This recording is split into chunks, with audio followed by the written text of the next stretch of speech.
নমস্কার, শুভ সন্ধ্যা। আশা করি সকলে খুব ভালো আছেন। আজকে খোলা মনেতে আর একটা নতুন গল্প, বনফুলের লেখা সুরবালা। এই গল্পটা দুজন মানুষের, স্বামী স্ত্রীর। কখনো কখনো এরকম হয় যে দুজন মানুষের একটা আপাত ব্যবহার দেখে আমরা তাদের প্রতি একটা ধারণা তৈরি করে নিই, এবং তারপরে অনেক দিন বাদে সেই মানুষগুলোকে যখন পুরো আমূল পরিবর্তন হয়ে গিয়ে আবার আমরা দেখতে পাই, তখন আমাদের নিজেদের কাছে নিজেদের প্রশ্ন হয় যে আমাদের যে চিন্তাধারা ছিল সেটা কি আগে ঠিক ছিল না এখন ঠিক, আগে ভুল ছিল না এখন ভুল। তো সেই রকমই দুজন মানুষের একটা সিচুয়েশন, সেখান থেকে আর একটা নতুন অবস্থানে আসবার পরে যে পরিবর্তনগুলো হয়েছিল, তাতে সেই স্বামী স্ত্রীকে যাদেরকে আগে দেখে একটা মন্তব্য, একটা ধারণা তৈরি হয়েছিল, সেটা যে ঠিক নয়, সবসময় সেটা স্থির থাকে না, সময়ের পরিস্থিতিতে, অবস্থার পরিপ্রেক্ষিতে সেগুলো চেঞ্জ হয়ে যায়। সেই রকম একজন স্বামী স্ত্রীর এটা একটা গল্প। গল্পের নাম সুরবালা। তখন মেডিকেল কলেজে পড়ি। আমি আমার এক সহপাঠীর বাসায় থাকিতাম। বাসাটি একটি গলির মধ্যে, খুব ছোট বাসা। একটি খোলা ছাদ ছিল, সেই ছাদে বসিয়াই আমরা পড়াশোনা করিতাম। আমাদের বাসার ঠিক পাশেই একটা খোলার ঘর ছিল। আমরা যখন আসিয়াছিলাম তখন ঘরটা ছিল খালি, কিন্তু কিছুদিন পরেই এক ভাড়াটে আসিয়া জুটিল এবং আমরা বিপদে পড়িয়া গেলাম। প্রথম দিন তেমন কোনো গোলমাল হলো না। গোলমাল শুরু হলো দ্বিতীয় দিন হইতে। আমরা সন্ধ্যার পর পড়িতে বসিয়াছি, হঠাৎ সেই খোলার ঘর হইতে চিৎকার চেঁচামেচি শুনিতে পাইলাম। মনে হইল একটি স্ত্রীলোককে কে যেন মারিতেছে। আলিশার ওপর ঝুঁকিয়া ব্যাপারটা কি অনুমান করিবার চেষ্টা করিলাম, কিছুই বুঝা গেল না। চিৎকার করিয়া জিজ্ঞাসা করিলাম, কেহ কোনো জবাব দিল না। নিচে নামিয়া গেলাম এবং গিয়া দেখিলাম সামনের কপাট ভিতর হইতে বন্ধ। অনেকক্ষণ কড়া নাড়িবার পর এক প্রৌঢ় গোছের লোক বাহির হইয়া আসিলেন। ব্যাপার কি মশাই, এত হাল্লা কিসের? ও কিছু নয়, আমার ভাই বিপিন তার বউকে ঠ্যাঙাচ্ছে। ঠ্যাঙাচ্ছে কেন? মদ খেয়ে। আবার কেন? রোজই এই কাণ্ড করে বোম্বেটেটা। আপনারা কিছু বলেন না? বলি বই কি, এখনই একটা থাপ্পড় দিয়ে এলুম। থেমে যাবে এখুনি, বৌমা ঘরে খিল দিয়েছেন। কি আর বলিব, চুপ করিয়া রহিলাম। তাহার পর চলিয়া আসিলাম। সেদিন আর পড়ায় মন বসিল না। তাহার পরদিনও ঠিক ওই কাণ্ড। তাহার পরদিনও মহা মুশকিলে পড়িয়া গেলাম। সামনেই পরীক্ষা। প্রত্যহ সন্ধ্যার সময় যদি এমন করিয়া পড়া নষ্ট হয়, তাহা হইলে তো ফেল হইয়া যাইবে। তাছাড়া একটা মাতালের হাতে প্রত্যহ এমনভাবে একটি স্ত্রীলোক নির্যাতিত হইতেছে, ইহা সহ্য করাও তো শক্ত। কিন্তু কি যে করা যায় তাহা আমাদের মাথায় আসিল না। একদিন আমরা সকলে হাসপাতালে যাইবার জন্য বাহির হইয়াছি। এমন সময় সেই বিপিনের সহিতই দেখা হইয়া গেল। রোগা পাতলা চেহারা, রাস্তায় দাঁড়াইয়া বিড়ি টানিতেছে। মনে হইল উহাকে গিয়া একটু বুঝাইয়া বলি, স্ত্রীকে প্রত্যহ এমনভাবে নির্যাতন করাটা কি ভালো? বুঝাইয়া বলিলে হয়তো লোকটা সুপথে ফিরিবে।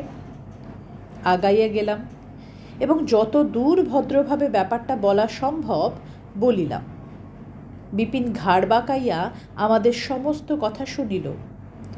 তাহার পর বলিল, আমার স্ত্রীকে আমি মারি, তাতে আপনাদের কি? ইহার উত্তরে তাহার গালে ঠাস করিয়া একটি চড় মারা ছাড়া আর কিছু করা যায় না। কিন্তু তাহা করিতে আমার প্রবৃত্তি হইল না। আমরা গলি হইতে বাহির হইয়া বড় রাস্তায় গিয়া ট্রামের জন্য অপেক্ষা করিতে লাগিলাম এবং নিজেদের মধ্যে আলোচনা করিতে লাগিলাম কি করিয়া লোকটাকে শায়েস্তা করা যায়। আমার বন্ধু শশাঙ্ক বলিল যে বিপিনকে একদিন রাস্তায় ধরিয়া মার দেওয়াই উচিত। আমারও তাহা ইচ্ছে করিতেছে, কিন্তু পাড়ায় প্রতিবেশীর সহিত ছোট লোকের মতো মারামারি করাটা অশোভন হইবে ভাবিয়া পিছাইয়া যাইতেছিলাম।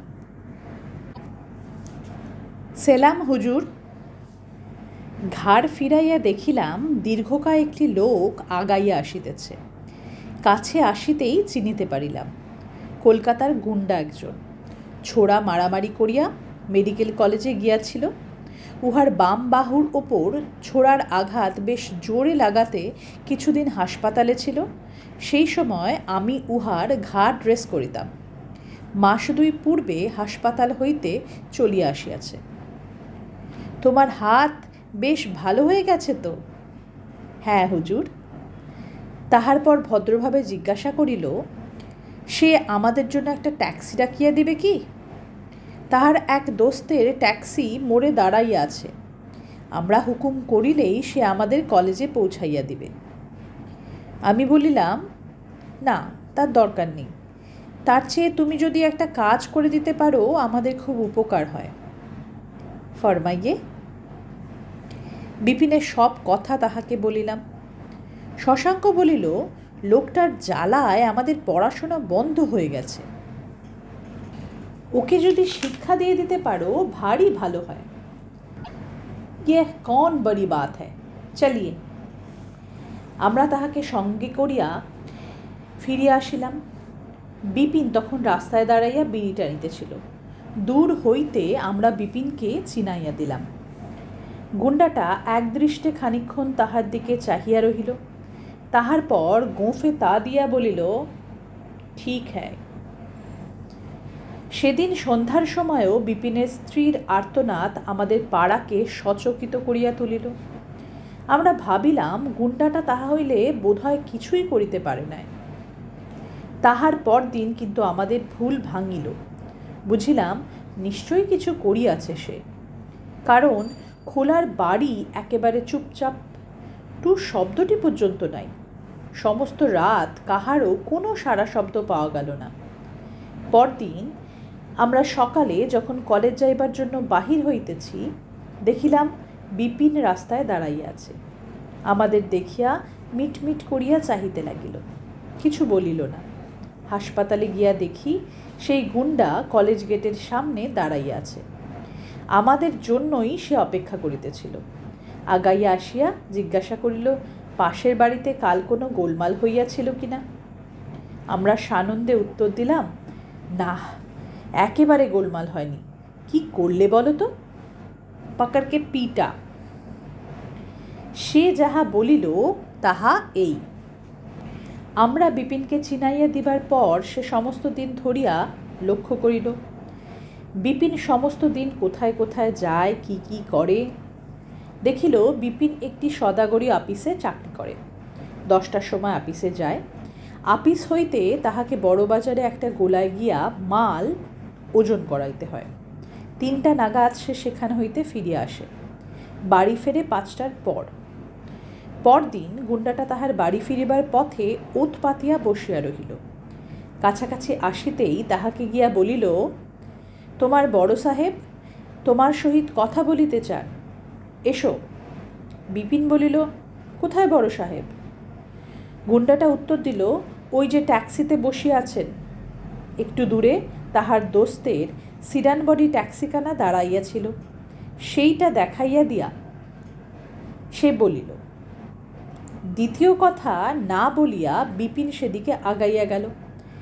গাড়ির ভিতর তাহার আর এক দোস্ত বসিয়াছিল। বিপিন কাছাকাছি আসিতেই সে চাপা গলায় ইংরাজিতে বলিল, কামেন।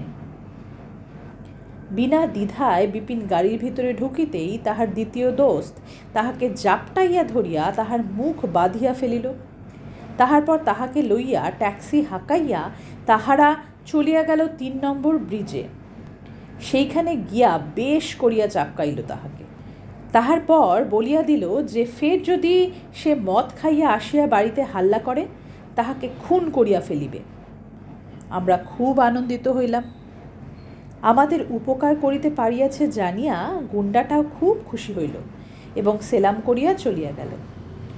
উপরোক্ত ঘটনার প্রায় 1 মাস কি 2 কাটিয়া গিয়াছে। পাশের বাড়ি হইতে একদিনও আর কান্নাকাটি শোনা যায় নাই। আমরা মনে মনে আত্মপ্রসাদ অনুভব করিতেছিলাম। যাক, লোকটা বোধ হয় মারের ভয়ে ঠিক হইয়া গেল। বিপিনের দাদা নবীনের সহিত আমাদের কিঞ্চিত ঘনিষ্ঠতা হইয়াছিল।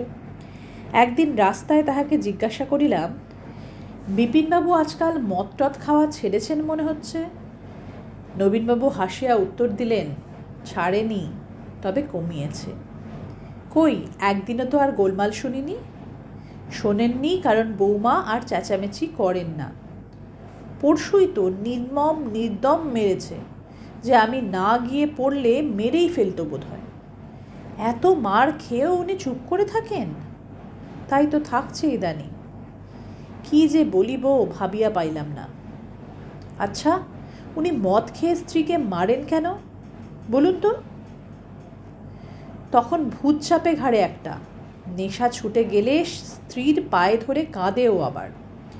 ও কি একটা মানুষ মশাই, জানোয়ার। আচ্ছা, চলি। নবীনবাবু পাশের গলিটায় ঢুকিয়া গেলেন। আমি দাঁড়াইয়া রহিলাম। সমস্ত ব্যাপারটাই রং বদলাইয়া গেল যেন। বিপিনের স্ত্রী সুরবালাকে মাঝে মাঝেই ছাদ হইতে দেখিয়াছি।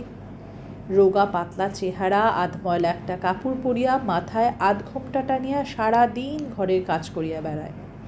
বাসন মাজে, কাপড় কাচে, ঘর মোছে, রান্না করে, পক্ষাঘাতগ্রস্ত জায়ের সেবাও করে সেই। ঘরের ভিতর হইতে সুরবালা সুরবালা বলিয়া তিনি প্রায়ই ডাকাডাকি করেন শুনিতে পাই। মার খাইয়া কাঁদে না? অবাক কাণ্ড। কিছুদিন পরে আবার একদিন সুরবালার কান্না শুনিতে পাইলাম। তখন কলিকাতায় হিন্দু মুসলিম দাঙ্গা লাগিয়াছে। সেকালের দাঙ্গা আজকালকার মতো এমন ভয়াবহ হইত না। আমরা স্টেথোস্কোপ ঝুলাইয়া রাস্তায় যাতায়াত করিতাম। আমাদের কেহ কিছু বলিত না। সেদিনও আমরা ছাতে বসিয়া পড়াশোনা করিতেছিলাম। তখন রাত্রি প্রায় 10টা হইবে। অনেক দিন পরে সুরবালার কান্না শুনিয়া উৎকর্ণ হইয়া রহিলাম। আলিশায় ঝুঁকিয়া জিজ্ঞাসা করিলাম, ব্যাপার কি? নবীনবাবু ঘরের ভিতর হইতে উঠোনে বাহির হইয়া আসিয়া বলিলেন, একবার নিচে নেমে আসুন তো। তাড়াতাড়ি নামিয়া গেলাম। মনে হইল আজ বোধহয় প্রহারের মাত্রা সহ্যের সীমা অতিক্রম করিয়া গিয়াছে। তাই সুরবালা কাঁদিতেছে। ডাক্তারি সাহায্য প্রয়োজন বলিয়াই নবীনবাবু আমাদের বোধহয় ডাকিতেছেন। নামিয়া গিয়া কিন্তু যাহা শুনিলাম তাহা একেবারে অন্যরকম। নবীনবাবু বলিলেন, মহা মুশকিলে পড়েছি মশাই। বিপিন দিন 5 আগে বড়বাজারের সেই গোলায় গিয়ে মাল ওজন করাচ্ছিল। ওজনদারির লোহার ভারী পাল্লাটা ছিঁড়ে গিয়ে তার পায়ে পড়ে পায়ের একটা হাড় ভেঙে গেছে। সেইখান থেকেই তাকে মেডিকেল কলেজে হাসপাতালে নিয়ে গিয়ে ভর্তি করে দিয়েছে তাকে তার অফিসের লোক। আমিও গিয়ে দেখে এসেছি তাকে, কিন্তু বাড়িতে আমি আর খবরটি ভাঙিনি। ভাঙলেই বৌমা দেখতে যেতে চাইবেন। চারিদিকে এখন দাঙ্গা হচ্ছে। তাছাড়া রোজ রোজ গাড়ি ভাড়া করে যাওয়া আসা কি সোজা খরচ মশাই? ব্যাপারটা চেপে গিয়েছিলাম। তাই বাড়িতে এসে বলেছিলাম অফিসের কাজে বিপিন বাইরে গেছে, ফিরতে কিছু দেরি হবে। মাঝে মাঝে ওকে মাল কিনতে বাইরে যেতেও হয়। এদিকে হয়েছে কি, বৌমার ভাই সুরেন আজ বর্ধমান থেকে এসেছে। সে এসে সোজা বিপিনের অফিসে গেছে তার সঙ্গে দেখা করতে। সেখানে গিয়ে শুনেছে বিপিন হাসপাতালে। হাসপাতালে গিয়ে সে 5টার পর বিপিনের সঙ্গে দেখা করেছে। তারপর হাসপাতাল থেকে সোজা এসেছে এখানে। আমি বাড়িতে থাকলে টিপে দিতুম তাকে, কিন্তু আমি বাড়িতে ছিলাম না। বৌমার কাছে কথাটা ফাঁস করে ফেলেছে সুরেন। বৌমা কেঁদে কেটে অনর্থ করছেন। বলছেন তাকে নিশ্চয়ই মুসলমান গুন্ডায় ছুরি মেরেছে। আমরা আসল ব্যাপারটা লুকোচ্ছি তার কাছ থেকে। বলছেন এখনই আমাকে নিয়ে চলুন একবার, আমি শুধু একটিবার দেখব তাকে। এই রাত্রিরে এখন কি করি বলুন তো? এখন কি হাসপাতালে ঢুকতে দেবে? আমরা দুইজনেই তখন মেডিকেল ওয়ার্ডে ছিলাম। সার্জিক্যাল ওয়ার্ডের খবর রাখিতাম না, তাই বিপিনবাবুর কোনো খবর পাই নাই। শশাঙ্ক উদ্দীপ্ত চক্ষে আমার দিকে চাহিয়া বলিল, চল না, আমরা সঙ্গে করে নিয়ে যাই। আমরা গেলে চুপচাপ দেখাটা করিয়ে দিতে পারবো, উনি যদি কোনো গোলমাল না করেন। আমিও রাজি হইয়া গেলাম। নবীনবাবু একটু আমতা আমতা করিতেছিলেন, কিন্তু আমরা দুজন দায়িত্ব লওয়াতে শেষটা তাহাকেও মত দিতে হইল। একটা গাড়ি ডাকিয়া সুরেন ও সুরবালাকে লইয়া শশাঙ্ক ও আমি রাত্রি দ্বিপ্রহরে বাহির হইয়া পড়িলাম। সুরবালা সমস্ত পথটা মাথা নিচু করিয়া কাঁদিতে কাঁদিতে গেল। আমরা তাহাকে বারংবার বুঝাইয়া বলিলাম যে ওয়ার্ডের ভিতর ঢুকিয়া তিনি যেন কান্নাকাটি না করেন, গোলমাল করিলে বিপদ হইবে। হাসপাতালে গিয়া দেখিলাম নার্স এবং ওডি, অফিসার অন ডিউটি, দুজনেই আমাদের পরিচিত। সব কথা খুলিয়া বলাতে আমাদের খাতিরে তাহারা সুরবালাকে ওয়ার্ডে ঢুকিবার অনুমতি দিলেন, কিন্তু বারবার করিয়া বলিয়া দিলেন যেন কোনো গোলমাল না হয়। আমরাও সুরবালাকে বারবার সেই কথা বলিয়া দিলাম, কিন্তু সুরবালা ওয়ার্ডে ঢুকিয়া কিছুতেই আত্মসম্বরণ করিতে পারিল না। ছুটিয়া গিয়া তাহার স্বামীর বুকে মুখ লুকাইয়া ডুকরাইয়া কাঁদিয়া উঠিল। অনেক কষ্টে তাহাকে সেদিন হাসপাতাল হইতে টানিয়া বাহির করিতে পারিয়াছিলাম। সুরবালার অশোভন আচরণের জন্য সেদিন ওডির নিকট আমরা বকুনি খাইয়াছিলাম বটে, কিন্তু কেন জানি না সুরবালার ওপর সেদিন আমাদের রাগ হয় নাই। আজও সেই অশ্রুসজল মুখটা মনে আঁকা আছে।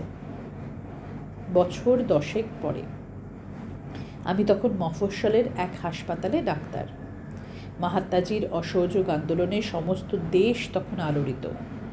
অসহযোগী সত্যাগ্রহীদের মাথায় পুলিশের লাঠি ক্রমাগত পড়িতেছে এবং আমরা ক্রমাগত কাটা ঘায়ে টিংচার আয়োডিন লাগাইয়া মাথা ফাটা ব্যান্ডেজ করিয়া চলিয়াছি। একদিন একদল আহত সত্যাগ্রহীকে গ্রেপ্তার করিয়া পুলিশ হাসপাতালে লইয়া আসিল। তাহাদের মধ্যে দেখি বিপিন, পরনে ময়লা খদ্দর, মাথা ফাটিয়া রক্ত পড়িতেছে। আরে, আপনি এখানে কি করে এলেন? মদের দোকানে পিকেটিং করছিলাম। আপনি মদের দোকানে পিকেটিং করছিলেন? হ্যাঁ। তাহার অকম্পিত কণ্ঠস্বর শুনিয়া বুঝিলাম বিপিন বদলাইয়া গিয়াছে। বন্দির দলকে লইয়া পুলিশ চলিয়া গেল। তাহার পরদিন আর এক দল আসিল। তাহাদের মধ্যে ছিল সুরবালা। পুলিশের মার খাইয়া সে অজ্ঞান হইয়া পড়িয়াছিল। কেমন লাগলো গল্পটা? এইখান থেকে আমরা পাঠকরা আমাদের নিজেদের কল্পনার জাল বুনতে শুরু করি। সত্যি দুজন মানুষকে দেখে আমরা হঠাৎ হঠাৎ করে কোনো একটা সিদ্ধান্ত নিয়ে নিই, কোনো একটা ধারণা তৈরি করে ফেলি, কিন্তু যে কোনো একটা পরিস্থিতিতে মানুষ কেমন বদলে যায় না? যেমন প্রয়োজন পড়ে সেই অনুযায়ী মানুষ নিজেকে কেমন পরিবর্তন করে নেয়। বিপিন আর সুরবালাও সেই রকমই একটা উদাহরণ। ভালো থাকবেন, নিজের প্রিয়জনদের সঙ্গে শেয়ার করবেন গল্পটা যদি ভালো লাগে। কমেন্ট করুন কিভাবে আরও ভালো করে বলতে পারি, কি হলে আরও বেটার হয়, তাহলে আমার খুব উপকার হবে। আমার গল্প পড়তে ভালো লাগে, আর এগুলো সবসময় কবে কতদিন ক্ষমতা থাকবে বা কতদিন পারবো জানি না, তো সেই জন্য এটা একটা আবার প্রচেষ্টা মাত্র। আমি চেষ্টা করি আমার গলাতে এই গল্পগুলোকে যদি সংরক্ষণ করে রাখা যায়, যাতে যখন ভবিষ্যতে আরও বুড়ো হয়ে যাব তখন এই গল্পগুলো শুনে নিজেকে ভালো লাগবে। ভালো থাকবেন সবাই, সকলকে ভালো রাখবেন। আজকের জন্য শুভরাত্রি।